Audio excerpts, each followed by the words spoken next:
Hi everyone, Blayne Tyler for Finding Sasquatch, coming to you from my office in northeastern Ontario. Okay, just trying something new here with the cam on the laptop. I just wanted to address some comments and an age-old question about Sasquatch pictures and stills and videos being blurry. Um, First, consider how well they can hide and blend with the surrounding environment. They're almost impossible to see if they remain motionless. So anyway, let's back that up a little bit here. For like over 50 years since crew pulled prints out of Bluff Creek area on I guess the road, um, maybe even before, but people have been chasing them with cameras now. And you think about that, 50 years, people with all types of different abilities, from novice to pro, all types of camera equipment from off the shelf to professional, and most of the stills that are legitimate Sasquatch and videos are always seem blurry. Well, it's the Sasquatch, I guess, if the cameraman hasn't screwed up with shaking, or blurry caused from out of focus or whatever. But in some of those cases, it's the Sasquatch. I mean, you think of the PGF, and when I look at the PGF, I don't just watch Patty. I watch the surroundings of in that footage, and same as the Freeman footage, which is actually in some ways better for people learn to how to become habituators or whatever. Anyway, I just wanted to talk about that. 50 years, people chasing with cameras, and um, the pictures seem blurry because of the Sasquatch's hiding abilities. Now, I remember over 5 years ago, maybe about 7 years ago or so, I started bringing this up, and it was just a big joke then, the cloaking and all that stuff. Now I guess it's accepted almost. But I remember talking about this, and I even approached First Nation people. Um, I bounced it off Dr. John Bendenagel, and I said, "What's up with their ability to like fade out or to blend in?" And this is after I've experienced it myself firsthand. Like I heard the rumors, and I mentioned it to some other people in the trade.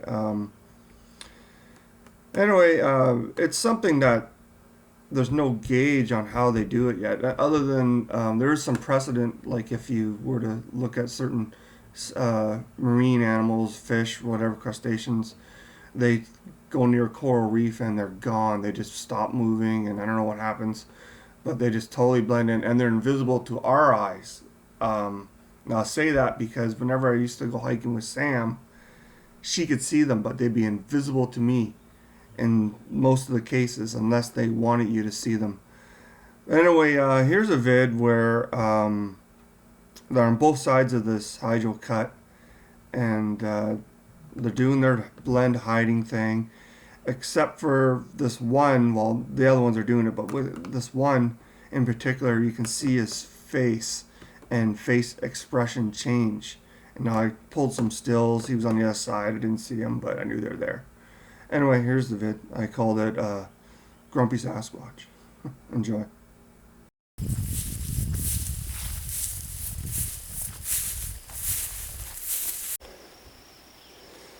Okay, this is interesting.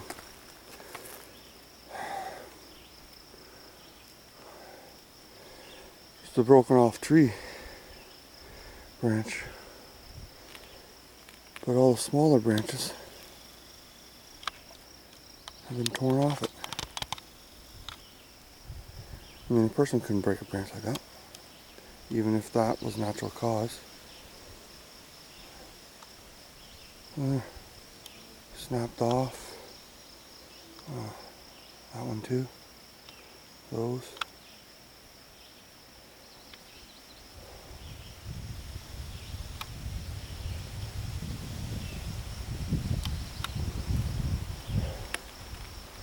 I've been here before. This is Sticks and Stones location. I found broken off branches the last time, brand new little tree down there. I filmed Big Bubba over there and friends. One fall or whatever it was, spring or winter. I think it was fall. Bob was up there. Bob the Peaker. Jumping up and down. Watching me.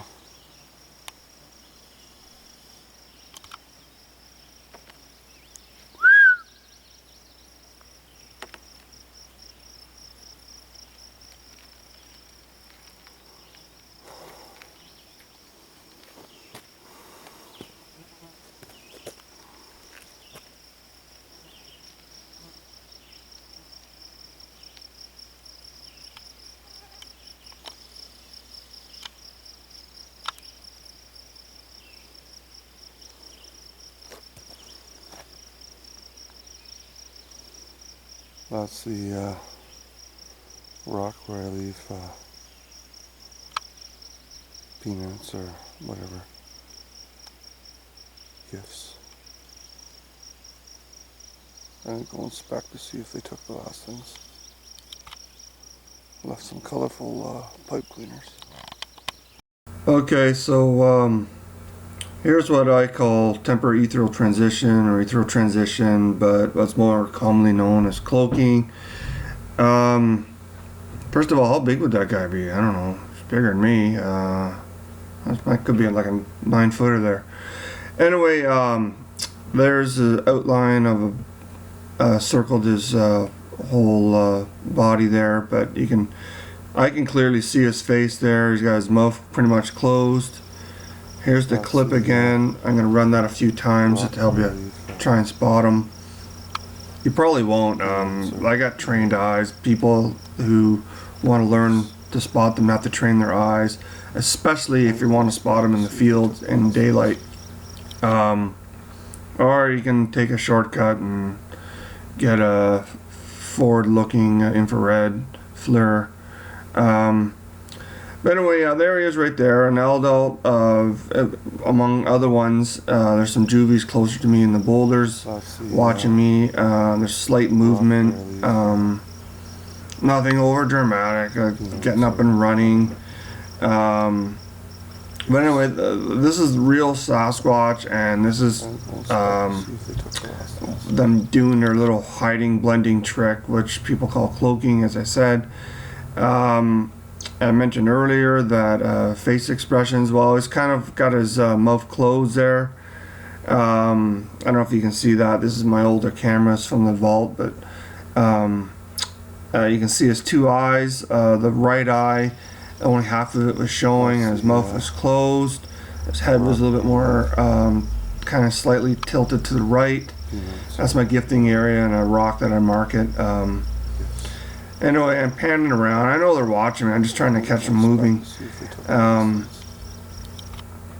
And so there he is again. His head straightened up a little bit, and he's got a bit of a scowl on his face, and you can see his right eye even more. And I'm like, wow, this guy. They don't like being spotted, and they definitely don't like being tracked down.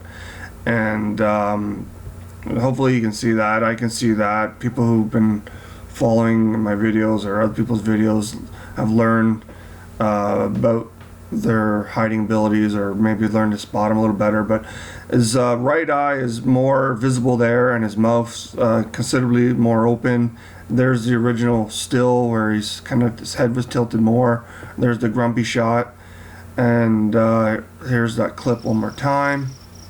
That's the rock. Now, like I said, I talked to First Nations about it, and they're afraid of them, man. I guess there's good reason for them to be afraid of them. They don't want to talk about it. It's kind of taboo, but I mean, I've always been interested in Sasquatch since I had an encounter as a kid. I think I mentioned that in one of my videos. I went into that about how I was out hiking alone in the Algonquin Park, and I walked down into a group of them that were just barely inside the tree line. Anyway, also I'll mention now that I'll post a video on the Sasquatch Dune soon. I got chased out of there by quatters once, and I barely got away without them catching me, so I haven't been back in a while, but I'll post that and some other videos soon. Thanks for watching.